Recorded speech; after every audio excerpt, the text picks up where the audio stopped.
Jason Momoa ve Dave Bautista son yıllarda birçok projede yer aldılar. Ancak The Wrecking Crew ikisi için de yeni bir dönem başlatıyor.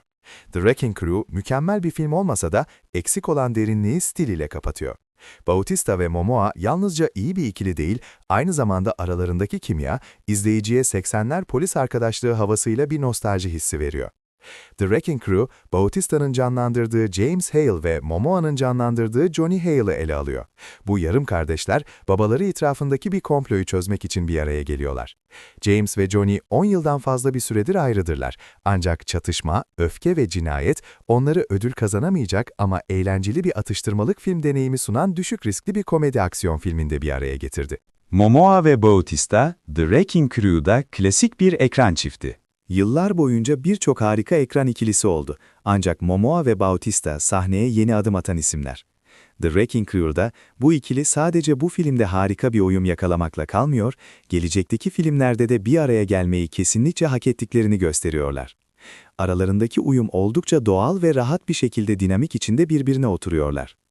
Momoa'nın canlandırdığı Johnny, cesur, dikkatsiz, içkiyi seven ve babasıyla kardeşinin kendisi ve annesinin de vefat etmesiyle birlikte nasıl davrandıkları konusunda dolup taşan bir öfkeyle dolu. Bu karakter, Momoa'nın kişiliğine tam uyum sağlıyor ve onun oyunculuk yeteneklerini de ortaya koyuyor. Momoa ciddi rollerde de başarılı olabilse de, The Wrecking Crew, aksiyon komedinin onun için en uygun türü olduğunu gösteriyor. Diğer tarafta, Bautista da Guardians of the Galaxy sonrası dönemde kendisi için ideal bir karakter buluyor. James, Johnny'nin tam tersine birisi. O gergin, deniz kuvvetlerinde ve her zaman her şeyi kontrol altında tutmaya çalışan bir karakter. Ancak kendi hatalarının yanı sıra kardeşinin yaptıklarıyla da yüzleşerek zorlanıyor. Film boyunca her şeyi kontrol altında tutmaya çalışsa da tehlike ve güç hissiyatı yayıyor. Bu durum karakterini daha ilginç kılıyor ve Momoa'nın daha açık kişiliğinden farklı bir duruş sergiliyor. İkili o kadar iyi bir uyum sağlıyor ki daha önce birlikte çalışmamış olmaları inanılmaz geliyor. Aralarındaki dinamik ve abartılı aksiyon, filmi 80'ler dönemine ait bir arkadaş polisiye filmi gibi hissettiriyor. Tango ve Cash veya Lethal Weapon gibi. Bautista ve Momoa tüm etkinliği merkezde tutuyor. Onların ekrandaki enerjisi bulaşıcı ve izleyicileri çekmeye devam ediyor. Hikaye yavaşlasa veya heyecan vermese bile onların performansları insanları izlemeye yönlendiriyor. Dinamikleri filmin diğer bölümlerini de yükseltiyor ve onu sıradanlıktan kurtarıyor, izlemeye değer kılıyor. Birlikte birçok film yapabilecek yeni bir ekran çiftinin doğuşunu görmek harika. Aralarındaki uyumun ötesinde dikkat çekmelerini sağlayan şey, karakterlerin kendi başlarına da ayakta durabilmesi. Karakterler bir arada olduğu kadar bağımsız da başarılı bir şekilde işliyor. Her biri hikayenin parçasına gerçekçi bir şekilde uyum sağlıyor ve kendi bulmacalarını çözerken oldukça keyifli. Eğer bir karakter diğerine göre öne çıkıyorsa bu Momoa olur. Genç ve çekici tavırları izleyicinin onunla ve filmdeki hikayesiyle bağlantı kurmasını kolaylaştırıyor. Her ikisi de başrol olsa da film daha çok Momoa'ya odaklanıyor gibi görünüyor. The Wrecking Crew konusu tamamen sıkıcı. Momoa ve Bautista harika olsalar da hikaye oldukça yetersiz. Tahmin edilebilir kötülerden sıkıcı sürprizlere kadar film neredeyse hiç yeni bir şey sunmuyor. Hikayenin temelinde yatan olay daha önce birçok kez kullanılmış. Bir kişinin kaybı birbirine uzak düşmüş kişileri bir araya getiriyor. Bu durum bir kovboyun bir kasabayı kurtarması kadar sık karşımıza çıkıyor. Hikayenin basit yapısı izleyicilere tanıdık bir his verse de zamanla büyük bir tahmin edilebilirlik duygusu yaratıyor.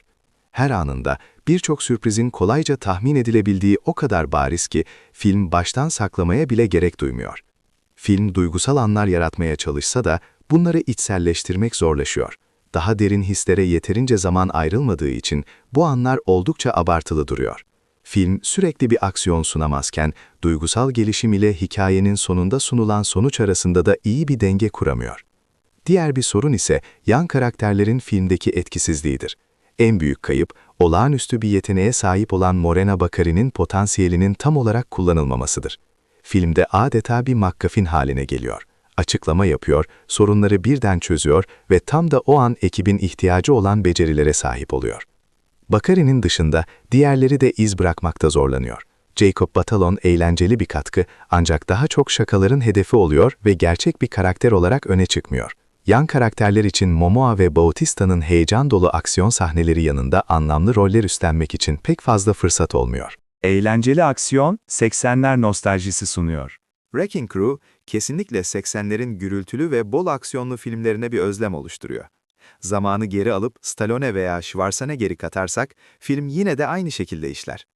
Momoa ve Bautista, 80'lerin dev yıldızlarının evrimleşmiş bir versiyonunu temsil ediyor ve ekrana aynı tutumu taşıyorlar. Kırmızı Isı ve Beverly Hills Polisi gibi filmler güzel hatırlanıyor. Wrecking Crew, bu düzeyde bir üne kavuşmasa da aynı tarzı çağrıştırıyor. James ve Johnny, esprili diyaloglarını muazzam aksiyon sahneleri ve patlamalarla dengeliyor. Aksiyon, geçmiş 10 yıllarda olduğu gibi komik bir gerçek dışılık taşımaya devam ediyor. Büyük patlamaların hemen yanında durup yaralanmadan kurtulmaya, inanılmaz bir dayanıklılık sergileyip bir sonraki sahnede toparlanmaya kadar farklı durumlar var. Gerçekçilik kavramı burada yok ama bu tür bir filmde buna gerek de yok. Aksiyon eğlenceli ve heyecan verici ve bu tamamen ne kadar çılgın olduğundan kaynaklanıyor. Wrecking Crew, ekrana yansıtmak istediği havanın farkında. Hatta Van Damme gibi eğlenceli 80'ler referansları yapma cesaretini gösteriyor ve filmde Yakuza'nın kullanımı tüm filmin 80'ler havasıyla mükemmel bir uyum sağlıyor. Wrecking Crew, filme girmeden önce hayranların tam olarak beklediği şeyi sunuyor. Adrenalin dolu eğlence, iyi bir polis dostluğu ve Momoa ile Bautista'dan harika performanslar sunan keyifli bir patlamalı film. Senaryo etkileyici olmasa da 80'lerin daha basit aksiyon filmlerine nostaljik bir yolculuk yapan kolayca izlenebilen bir film yapıyor. Wrecking Crew, 28 Ocak 2026'da Prime Video'da yayınlanacak.